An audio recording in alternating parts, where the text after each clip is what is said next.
Rajim, Bismillahirrahmanirrahim, Assalamu alaikum, Ji Ayanu, Pakhair Agale, Ni Hao, Chudashumme, Washmale, Ohio Gonzaimas, Guten Morgen, Ola, Boyor, Privyat, Kaifahal, Halishuma Chatore, Ahlan Wasalam Marhaba, Buna, Mucho, Gracias, Swabi, Bhalli Kereaya, Hosh Galdin, and Ayo Sayo, Huya Morachi, Vatochi, Hal Yud, and Kalimera, and thank you very much, everybody, for tuning into PTV World. You're certainly watching World this morning. Alongside my very well-learned colleague who happens to be Ms. Haja Satti. I happen to be Shahzad Hassan Khan, and we hope and pray that everybody out there is doing wonderfully well, that you're ready to kickstart your day with us. So first things first, hello Haja, kaisi hain aap? Assalamu alaikum. Thank you so much for introducing me, Shahzad. Having said so, I think all of us are very avid user of the social media. So I wanted to talk about the social media. And when I was coming to the office, I was listening to one of the darker side of the social media, which is about the hackings and how people have access to the social media accounts, and it was about the company Cambridge Analytica, and obviously it has been in the news for quite some bad reputation, because it has access to, I think, 80 million users data account, and actually people had made a business out of it, how they can manipulate the media out of that, and especially the manipulation that happens in the elections. So they were talking about and how that can be a tipping point for a potential scandal that can actually cost a lot of political vote and voter banks. So it was about how there was this guy who went undercover, a journalist, and he unveiled a group which is actively selling itself so that they can manipulate the elections. Especially they were talking about the Nigeria, and they have access to the Telegram accounts, and they said that they can send any message to anyone around the world, and that can cause a political havoc, because obviously they have the irrefutable evidence of the messages being sent there. So I was just thinking about, this is one of the darker side of the social media. God forbid, our accounts can get hacked and we can't even know about it, and that can be a very damaging thing for us. But Shahzad has something else to share about it, and which is about how all of these motivational speakers, because you can see that's $1 billion industry. There are a lot of books that are coming up. There are a lot of motivational talks that you can see on the social media. But then again, we see that there's a lot of mental illnesses on the rise. So if this is such a $1 billion industry, why it is unable to curb that mental illnesses in the first place, right, Shahzad? So exactly. Thank you very much, Haja, for pointing it into that direction. But I would want to kind of refer to where you, initially were speaking about dark web and how people can hack and, kind of utilize that information to manipulate you or build up a narrative with your own perspective. Imagine that even in the last elections over here in Pakistan, we used to get these voice note messages कि मैं फलां फलां बोल रहा हूँ और आपने vote देने के लिए निकलना है, and they've been coming in. No matter whether you want that message or not, but people have been sending it to you. But having said, I think that when we there was this reason, because just yesterday I was having this debate, an argument or a conversation with my elder brother, who happens to be here from all the way from United Kingdom, and we were sitting and we like to talk about things, so some literary you things. Like talking, I know. Yeah, some literary things, some intellectual things we always want to discuss. So we do not discuss personalities, we discuss ideas and things which we can do. So we were just talking about how the social media has been taken over by all of these influencers and activists and people who can motivate you and inspire you to do so wonderfully well. And all of a sudden, so while we were talking, I think in our course of conversation, I said to them that, that philosophy only looks good from a man who's actually already rich, so particularly if we are to talk about being successful. Now, a lot of people might disagree over here that, when we are to talk about successful, it does not even have to do with in fact, money. But when, ladies and gentlemen, I think a person who's going to tell you that, okay, this is the lifestyle you want to enjoy, how do you think you're going to enjoy it? Without money? I don't think that it's going to work like that. So if anybody who's going to be so philosophical with you and telling you that, hey, you know what, to be successful in life, you need to do this, blah, blah, blah, they really need to be an example. And half of the time, for all of those motivational speakers I've met, even on my show, I don't think that they depict the right picture of their own life the same way they have been talking about it. And having said, in addition to that, for all of those people who've been taking a lot of inspiration from these videos, because earlier there was Robin Sharma, now we have a few examples over here in Pakistan, people, coming up every single day saying that, hey, we are motivational speakers. I have seen a lot of people taking or drawing a lot of inspiration from them, but there's zero action into it. That's true. So they won't certainly do the same things which they have done already or what they have achieved in life. So ladies and gentlemen, it's not for you to only listen to it. It's for you to kind of make sure that you convert those words into actions. True. Because until and unless you're not going to convert them into actions, there's not going to be any movement whatsoever. That's true. So moving on to our top stories, which is about how Prime Minister Shehbaz Sharif has unveiled a massive austerity drive at the federal government level to slash expenditures while eyeing an ambitious plan to save 200 billion rupees annually. Addressing a news conference along with the members of his cabinet in Islamabad, Prime Minister said the result of such a frugal exercise would yield far-reaching effects. True. And we can see that the entire PDM movement was sitting with the Prime Minister and he was delivering the press conference, and we hope and pray that things get better in the days to come, because obviously economically we need some respite. Exactly. Moving on to another top story, which is about the tourism in Pakistan, which is flourishing, and it is about how Sikh pilgrims who came from different countries to participate in a 3-day celebrations of Nankana Sahib, of Saka Nankana Sahib at Gurdwara Janam Astan Nankana Sahib have thanked the government and people of Pakistan for their wonderful hospitality. And having said so, we can see that when such sort of tourism flourish in Pakistan, it's not the tourism, it's also the local industry which is flourishing, because when people or the guests are coming there, obviously they need accommodation to stay there, they need food to eat there. So the lot of street culture or the local food stalls or the local businesses, they can flourish in that. And, I would want to add over here, because, just when we actually kind of shared this news with our viewers probably a week or 2 weeks ago. I did mention that one of my friends, Zahid Gujjar, actually happens to live over there in Nankana Sahib, and every time we go over there, it's just so wonderful to kind of be amongst people who come from different cultural backgrounds or religious backgrounds. And, it's just such a peaceful moment for you to kind of sit down with them and listen to their stories. And, most of them, those Sikh Buzurgs whom we have over here, or whom we kind of make sure that they, they kind of going to have a great time over here in Pakistan. They have a lot of pre-partition stories to share, and all of a sudden you go back in time and you kind of relate to what your grandfather has told you, and how they were the ones who actually attended Jinnah's conventions and be there and speeches. And most of the time people would say that whenever we would listen to Qaid-e-Azam Muhammad Ali Jinnah, so we never understood any word of it, because the entire speech used to be in English, but the only word we used to understand was Pakistan Zindabad. And he was like that there's so many people who would actually kind of chant that slogan alongside Qaid-e-Azam Muhammad Ali Jinnah. I think he addressed the people in Urdu too. That's not entirely true, but when you meet such kind of people, you can see that how much similar alike they are, and how much we are all part of the one huge human family. Because I do remember that when for the very first time when this delegation came and I met a Sikh lady, and she reminded so much of my dadi, because I lost my dadi a year ago, and the way she was talking and the way she was speaking in the Punjabi, and I was instantly reminded of how my dadi was so much alike her. And you can see that how much we are so much alike, yet we are different. But again, we are all humans, and we are part of a big human family. So there needs to be more people to people contacts and people to people exchanges, because this is how we are going to build a more harmonious world. मित्रों ते सजनों हुन चल रहे हैं ਅਸੀਂ अपनी अगली खबर दी तरफ ते हुन गल है, ladies and gentlemen, we're going to talk about PSL, where Multan Sultans outplayed Karachi Kings and denied them any chance to stage a comeback. Imad Wasim needed 5 of the final ball to seal the match in a classic PSL style thriller, but Imad couldn't quite pull it off, and Sultan celebrated a scarcely believable 3-run win. It was a wonderful match to witness, because just for the past couple of days we would see that the teams would win with the larger or bigger margins as well. Our team winning by 67 runs, 53 runs, 55 runs, and just yesterday Imad Wasim definitely did try to pull it off, but Multan Sultan, led by Mohammad Rizwan, never gave them an opportunity to bounce back, even though it was quite a close competition.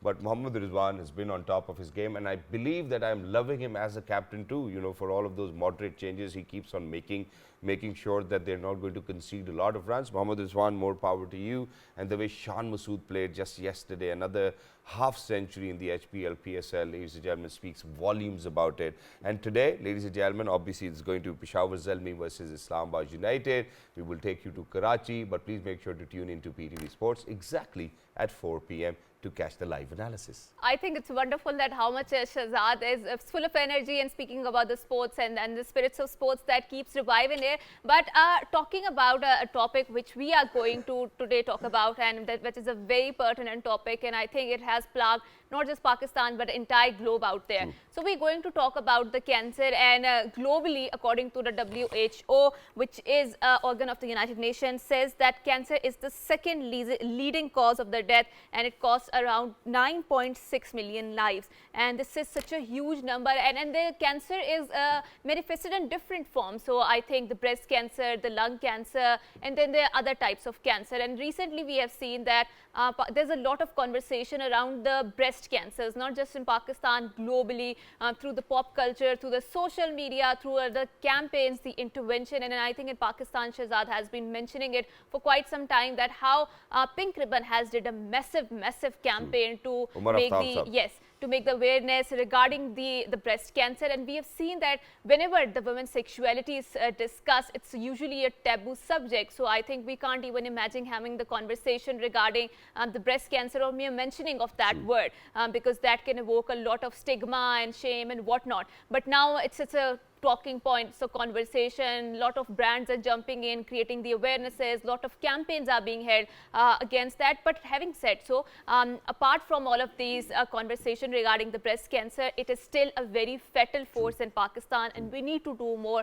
to tackle that, and we need to have access to those particular areas where the intervention is not that pertinent. And I'm particularly talking about a lot of those rural spaces where coming out of or stepping out of from the homes is not considered very appropriate, and access to the health. At the same time, you know, in addition to that, because I've been an advocate of that, you know, God forbid, there's a majority of people who kind of suffer from cancer.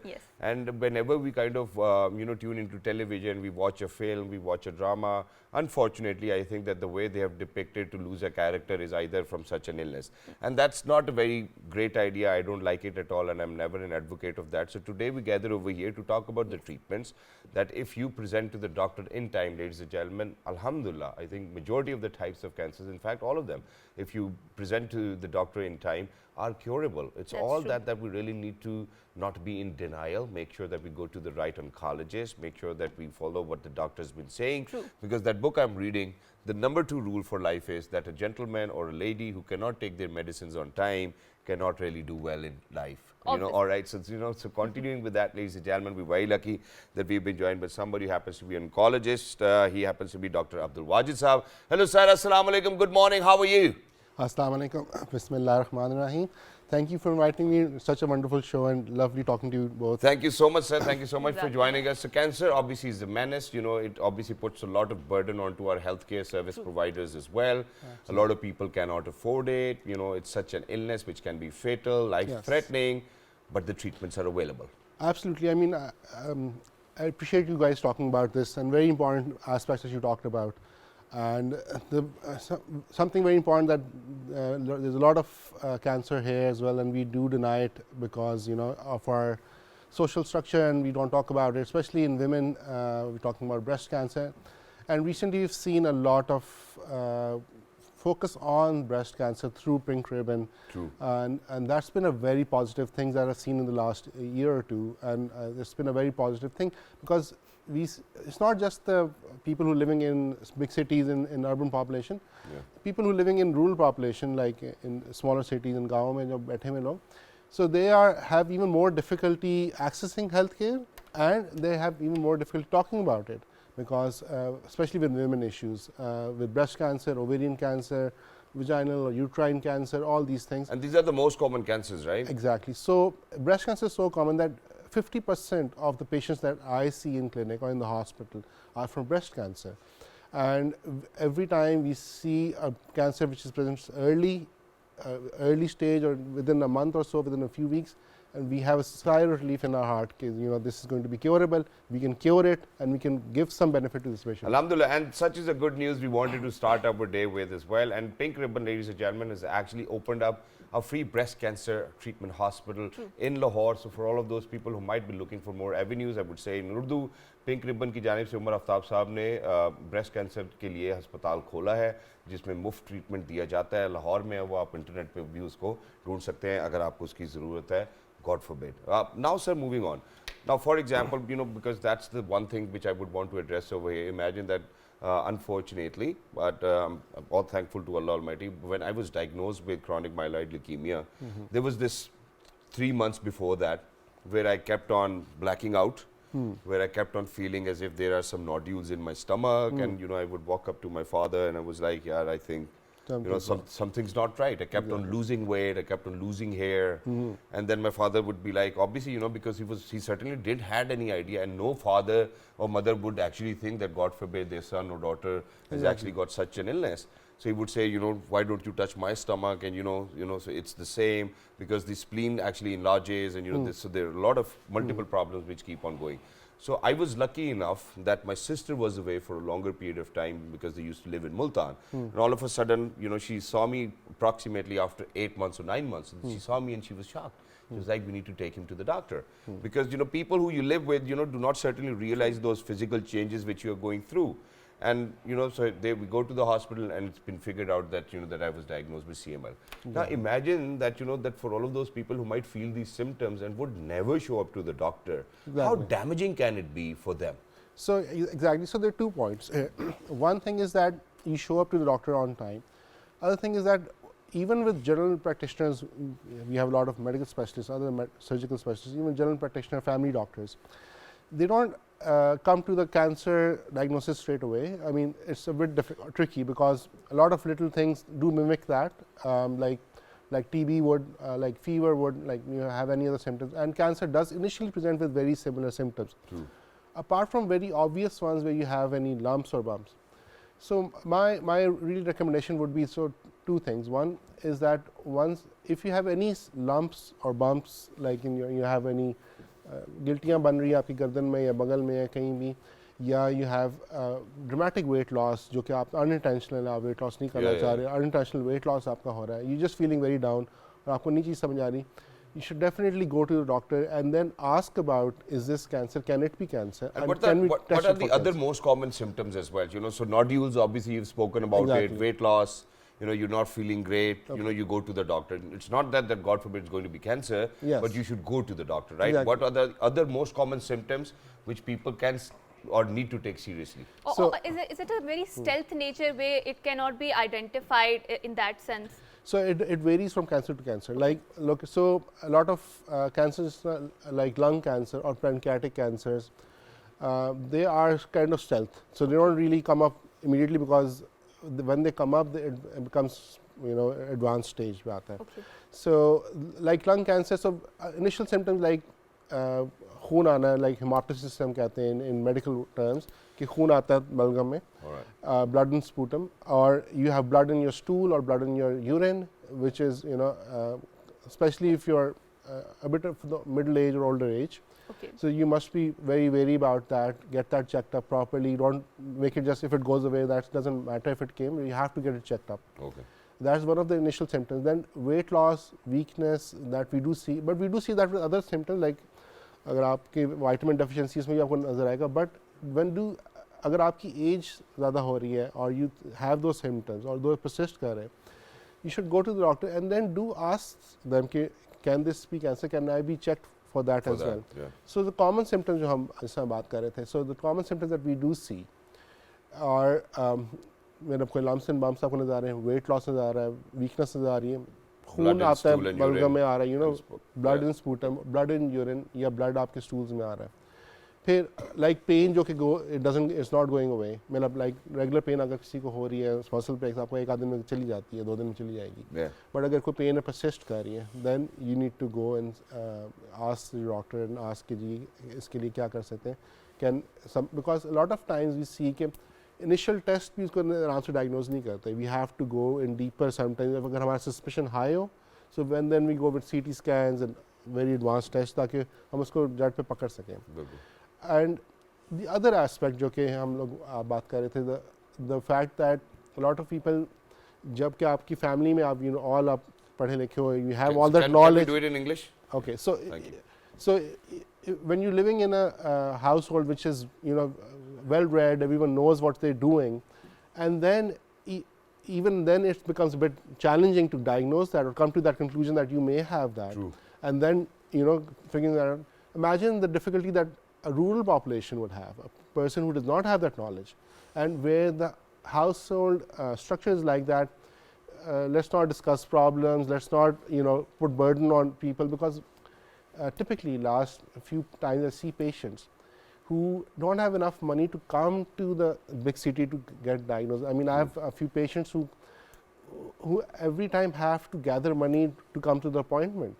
So they don't have enough money to come to the appointment. So imagine if they have a problem, they would not share it with among the people that, oh, this will put more burden on my husband or my father, and because then he would have to take me to the hospital, and then so all these things need to be addressed when concerning cancer, because it's a deadly disease. Thank you very much for talking about this problem, because I've been really vocal, Hajar, over here, and I've been telling you that, first of all, obviously, I would like to kind of thank our Prime Minister of the Islamic Republic of Pakistan, Mian Shahbaz Sharif Saab, because he was the then Chief Minister of Punjab, and he initiated this program where, free medications were actually given to the people who were suffering from cancer, unfortunately. And then, there was such a political turmoil in the recent days. And the previous, I think, we need to go back like 3 months or 4 months back, that, that there was no medicine available, because certainly the Punjab government wasn't working properly. And, they certainly had a lot of letters to be signed. And then eventually it was Novartis, the company who's been dispensing that medicine, eventually gave us another plan that, okay, if you give a little bit amount of money to the company is going to give you the medicine for free till the time it's going to be sorted.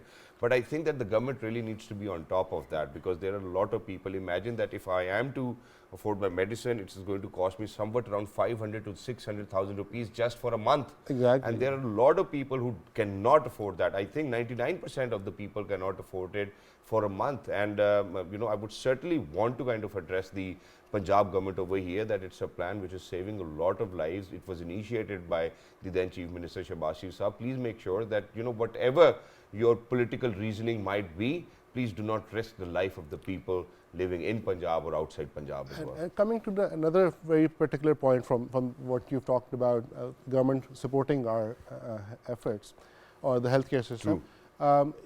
And I would like to, really emphasize on the government as well, that they have continued the previous Sehat cards thing. Yes. And I think that thing really, in my world, oncology world, or relaxes us, has changed things for a lot of people. For poor people, like I said, people who don't have enough money even to come to the hospital can just come to the hospital without any worrying about giving any cost and getting full treatment for it.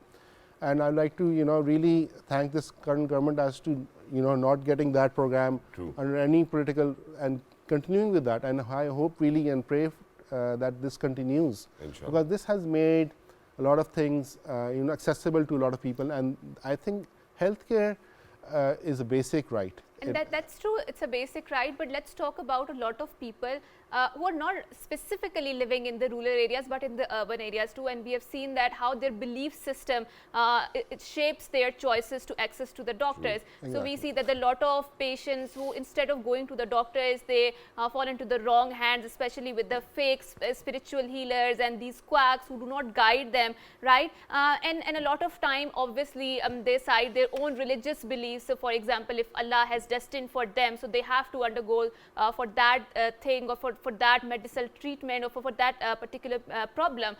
So how do you think that we can, come across this wholesome plan where we could debunk all of these misconceptions that they have about, obviously, about the Islam and the medicine? And how do you approach this topic whenever a patient comes to you and cites his beliefs regarding? So, Hajar, I think that's a very wonderful point that you made.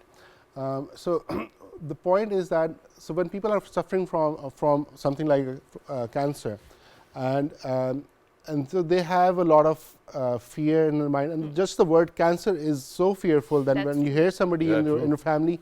Do we have any other word for that?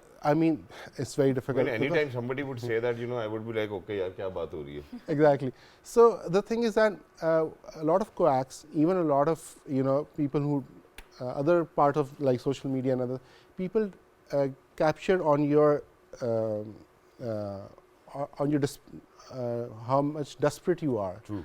And on your fear. They capture your fear, they look at that, and then they want to make benefit from your fear. So when they know that you're in fear of your life or your disease, and they know that how much desperate you are, they can sell you anything. and they can guide you in any way. And because you're desperate, you want a cure. And I bear witness to that as well, because imagine, first of all, I do believe that for such an illness there needs to be a holistic approach towards your well-being. So it's the doctor, oncologist you go to, you take that medicine on time, or chemotherapy or whatever the doctor has prescribed.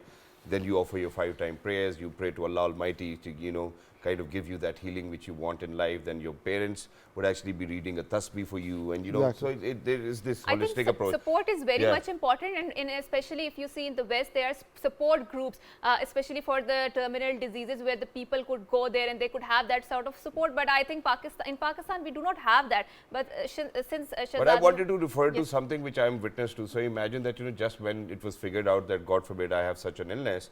So imagine, the word of mouth kind of starts to spread and everybody wants to help you.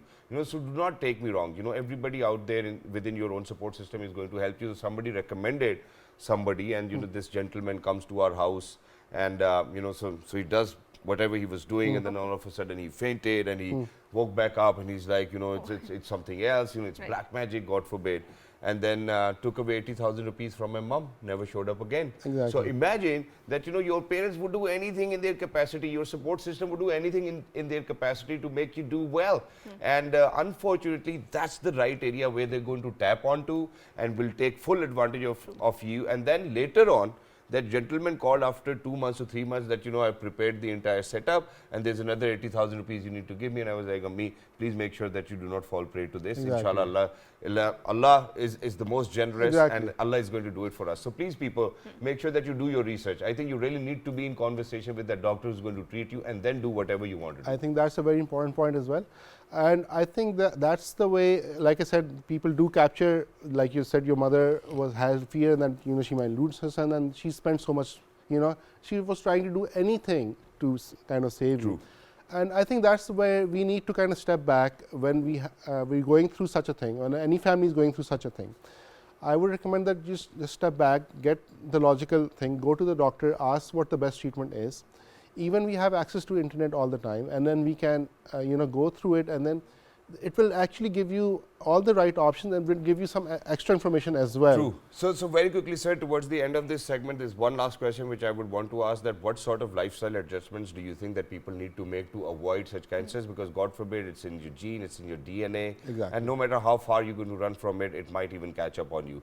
How do you think that we can modify our lifestyle to prevent any such sort of illness? So we have to, cancer caused by so much stress to the body. And the less stress that we have, the more chances that we're going to be cancer free from it. So my message to everyone is that to have a healthy lifestyle, stop smoking, do regular walks, at least 30 minutes a day, 20 minutes a day, whatever you can, few times a time, any exercise that you can. Try to have less stress in your life. As much as you can, try to relax a bit as much as you can, go for walks, that helps you. Go with a healthy eating attitude, like more fiber in your diet, that helps you regulate your bowels, and that will help you prevent your colon cancer. Quitting smoking or any kind of addicting things which can like shisha or vaping, niswar, pan, all these things can cause stress to your lungs and your mouth, and can cause cancer. So in short, you're trying to say, Bande de putar bado. I think that's what it is.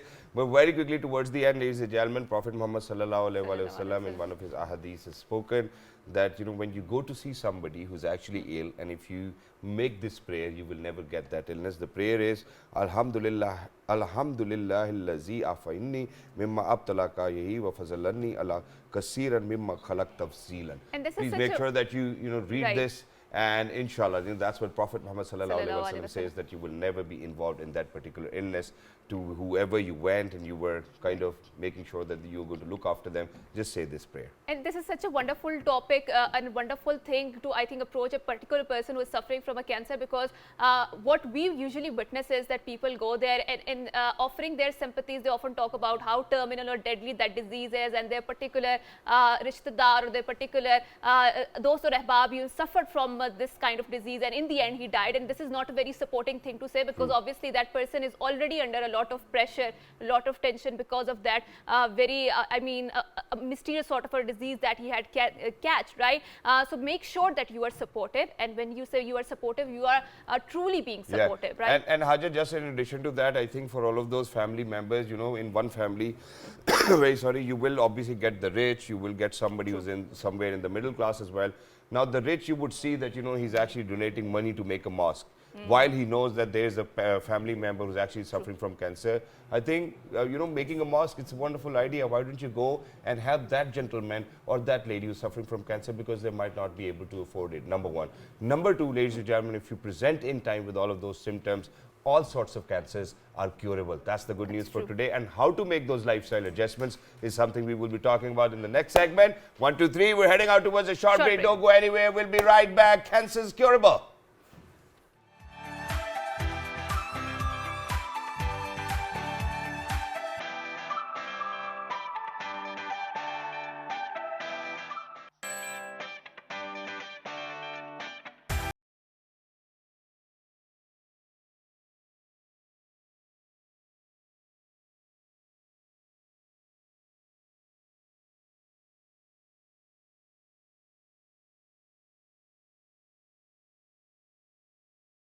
Before going on to the break, we were obviously alluding to the lifestyle changes that we have to make. Unfortunately, because of a lot of choices towards a lifestyle, our obsessiveness with having very luxurious sort of a life, we have developed a lot of problems, and that is why we see a lot of diseases that are on the rise. But having said so, Shahzad, we have seen that the element of mobility is unfortunately missing from our lifestyles, because we step out in our cars or in our transport, and then we go to back, and we do not walk that enough, and that is why cardiovascular diseases, they are on the rise, obesity is on the rise, and our other choices, I think particularly about consuming a lot of these sweet beverages, the carbonated drinks, that has caused a lot of I would say a ruinous lifestyle, right?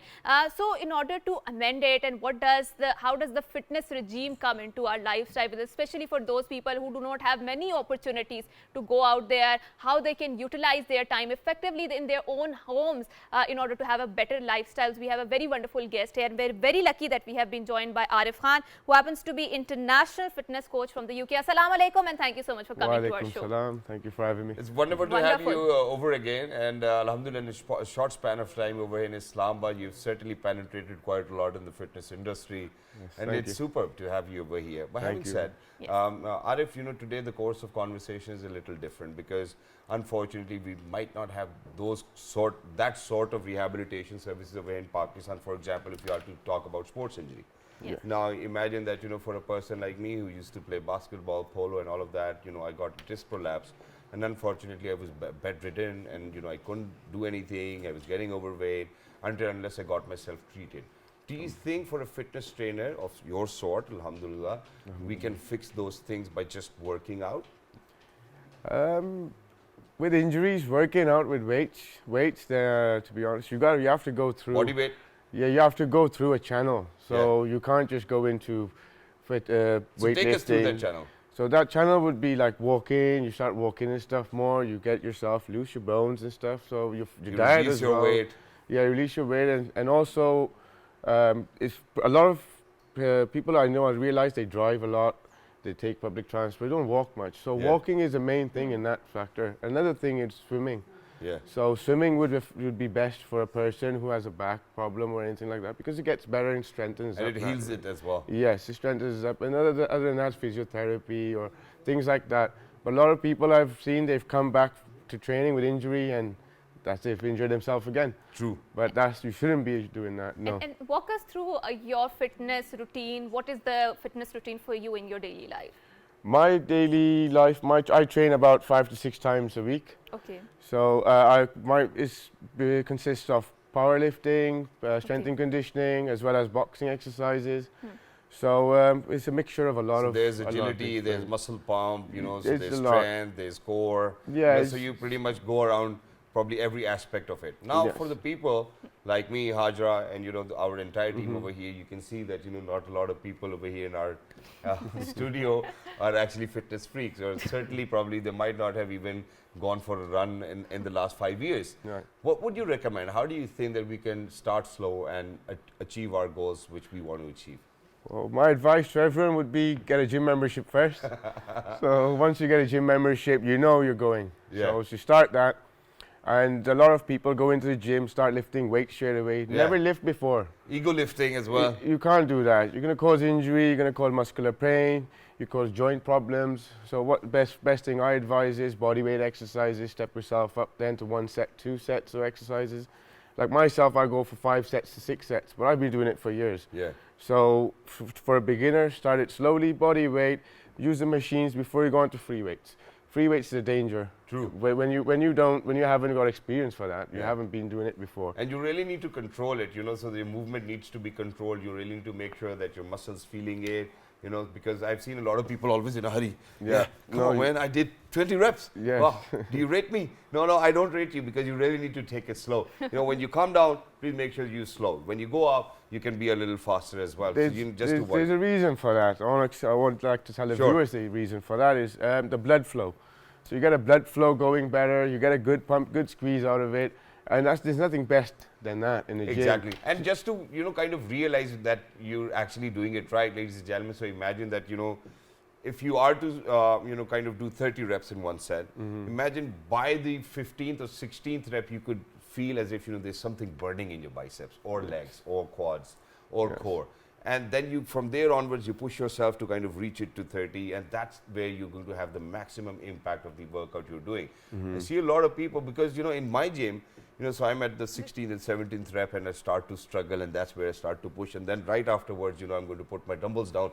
I'll be like, man, it's burning, it's burning. Yeah. I don't see people doing that quite a lot. No, but a lot of people I've noticed, they just go for fun. Some people go for fun, some people just go to have a chat. I've seen a lot of married men coming to the gym. I'm sorry that I'm actually saying it out loud, but I've seen a lot of married men coming to the gym, just sitting on the bench and using their cell phones. But they want to get out the house. Okay, so let's talk about diet and how much diet is important in Yes. this fitness regime, and because a lot of people, they go on the crash diets to reduce their weight. So is it a healthy choice, and what sort of repercussions those crash diets have in one's life? For me, diet is the main thing. Just say that number one. Say 70% of your whole transformation for yourself, or any changes of losing weight, muscle gain, diet is key. Without diet, it's not going to work. So, and another thing, So what diet. sort of diet do you recommend?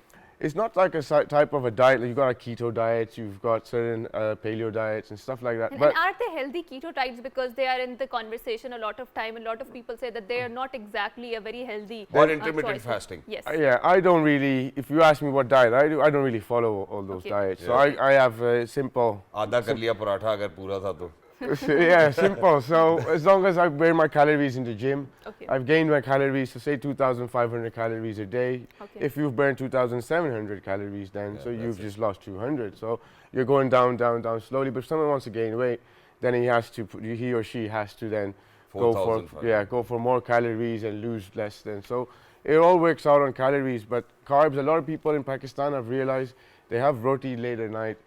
They have mithai after. Yes. Biscuits, so a cup of tea. Jalebis, yes. You know what I Yes. mean. So that for to try to understand that you can't do that and then expect I want to lose weight. It's not happening. Right. Thank you very much for saying that, because and I would certainly And want the to. menu or recipe menu is coming now. So what sort of I diet would do want we to have? compliment you over here. Alright. And this is exactly the reason why, alhamdulillah, in such a short span of time, you made such a big name for yourself. Thank Number you. one, because most of the time, people, when they go to a trainer, what happens is that the trainer is going to tell them, okay, you need to cut down on roti, you need to cut down on chawal, you need to cut down on this and that. And the person's like, okay, so whatever I get at home, I won't be eating that anymore. Yes. And that's really a difficult phase for people to lose weight, because imagine that, that at homes, we cannot do that. If Ammi has actually cooked palak today, I have to eat palak. There's no other way to Yes. it. And I cannot be going out every single day eating those tikkas and protein and whatnot. Of course. So number one. Thank you very much for saying that, because I have applied the same rule on me, and that is that, so whatever I eat, I need to burn it in the gym. Yes. I do not diet like religiously, Yeah. but I will reduce the portions. I'll make sure that, that the size of a portion which I was having previously, if I need to kind of make a change in the way I look, I would only decrease the portion. And I've seen a lot of people getting very ill just because of these diets and shakes and whatnot. And God forbid they would complain of, pain in kidney. And then all of a sudden, once they're off that diet, they're a balloon again. Yeah. So And that's not good. I would like to say keep like the diet for yourself. For example, you have a certain diet food at home late night. So if you bring that time earlier, you won't consume that many carbs late. So you won't hold But late fats. night lava cake, bro, is a must at times. I have a Sunday for that. Yeah. And then now, I think there's one more important aspect to it, which I've never heard on any TV channel. Nobody speaks about it. And even I wasn't aware of it. So imagine that, when we go to the gym, at times we overexert. And what happens is that, people certainly do not have this idea that when you overexert, God forbid, it can damage your heart, it can damage its functioning, and you certainly really need to realize your capacity and capability. So if you're running at like 19 kilometers per hour on the treadmill, you shouldn't be running for another 30 minutes at 19 kilometers per hour. You're going to damage yourself. So how do you think any person out there can assess whether we are overexerting, or whether we're damaging ourselves, or whether we are building muscle for ourselves? On the treadmill now, give you an example, is your heart rate. So your heart rate monitor will show you whether you're going a lot or So whether basically, you it's calm your down. age. Age, your height, and your body weight. No, so it makes it like somewhat around body mass 220. index, yeah. Out of 220, you have to take out your age. So, for example, if you are to talk about Hajra, it's going to make it 180. I think maximum 180 is going to be your heart rate. I think that's how the rule works, right? Yes, it does So work you like that. minus your So age from 220, 220. and that's the maximum where your heart rate can go. Yes, that's and this correct. is the age I wrote for you. I'm sorry for that. But yeah. Please go on. Right. So for a treadmill, a lot of people do it for a long time. What I suggest to do is 30 seconds go, 30 seconds off. Okay. So you're hitting your spot for fat loss, your heart rate's going up. True. Drop it back, come on the side of the treadmill, let the belt run, and then you go back on it 30 seconds, go back up again, go back down. Yeah. That way you can go on for longer, you can hit the fat loss even better. So that's the best way I can teach my clients to do it. And you burn calories faster as well. Yes, of course you And do. so imagine what I used to do was, so I would run for a minute at 8.5 or 10, then rest for, walk for 2 minutes, and then go uphill, then come back down as well. And for people who are out there, you can damage your knees on treadmills too. Yes. So if you are on an incline, I think that's the best way to burn calories rather yes. than running. Incline's best way for But then people would hold it from here while they're on an incline. Yeah, it is. They make it 50-50, right? So they take that, they help themselves with it. And I'm like, yeah, all the effort is actually going into you holding it. What's the point of you going uphill? Because every time you're going to be on a uphill without a treadmill, who are you going to hold? Yeah, where are you going to hold? And then you'll be like, it wasn't that difficult on treadmill. And so let's talk about, because your profile came in and mentioned that you've also worked with the army, right? And with their fitness regime. So how was your experience there? Because they are known for a very strict discipline and then the fitness routine that they have to incorporate into their lifestyle. And were you able to do better than them? No. Thank you for being honest. I'll be honest. But it was part of my job role in United Kingdom where I had to take fitness tests for the newcomers in the army. So whether they were fit or not fit, it was up to me. So I had to do a test for them. Treadmill number 1 had to come in, muscle endurance comes in, your leg training comes in. But they hold a lot of weight when they're on job. Yeah. So when they're on the field, they hold a lot of weight. So I have to make sure they have that weight on, then come on the treadmill.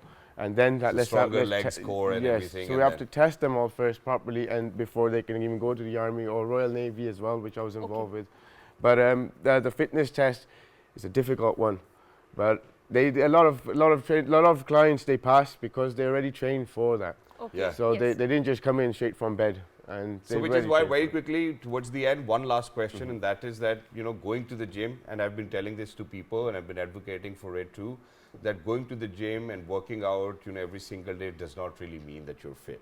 Okay. Number one. And I would want people to understand it this way, Yes. you know, because a person who's actually probably running 5 miles a day is fitter than a person Yes. who's going to the gym, you know. So please never, you know, be mistaken about it, because the aesthetics of a bodybuilder might look like as if he's fit and young and everything, course. but there's a lot of things going in the background as Mechanism well. inside. So how yeah. do you think, as a certified fitness trainer, that too from UK, you've served with the army as well, how do you think that any individual can analyze it themselves, whether I'm getting fitter or not? What are the benchmarks? If they have a trainer, it helps. So it helps a lot with monitoring your training plan. Have a tailor-made training plan. Follow that tailor-made plan.